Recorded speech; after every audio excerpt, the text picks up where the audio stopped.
With her rebuttal, Project Debater arguing for the resolution, we should subsidize preschool. For starters, I sometimes listen to opponents and wonder, what do they want? Would they prefer poor people on their doorsteps begging for money? Would they live well with poor people without heating and running water? Giving opportunities to the less fortunate should be a moral obligation of any human being, and it is a key role for the state. To be clear, we should find the funding for preschools and not rely on luck or market forces.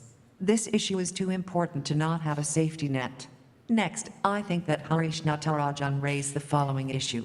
There are more important things than preschools to spend money on. The state budget is a big one, and there is room in it to subsidize preschools and invest in other fields. Therefore, the idea that there are more important things to spend on is irrelevant because the different subsidies are not mutually exclusive. I believe the following example from a related field will explain what I am trying to say about subsidy policies. Research shows that child care subsidies to low-income parents enable those parents to enter and remain in the workforce.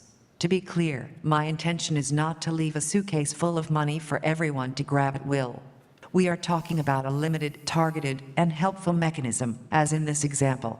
Now the round 2 rebuttal from Harish Natarajan, who is arguing again against the resolution we should subsidize preschool.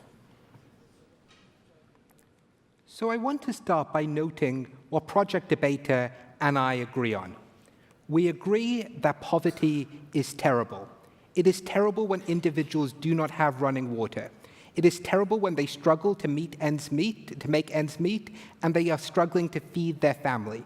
It is terrible when they cannot get health care to cover their child, to even provide them the basics they need in life. That is all terrible.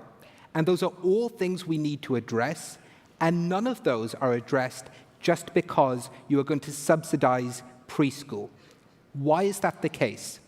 Project Debater raises an interesting claim when she notes that maybe the state has the budget to do all the good things. Maybe the state has the budget to provide health care. Maybe it has the budget to provide welfare payments. Maybe it has the budget to provide running water as well as preschool.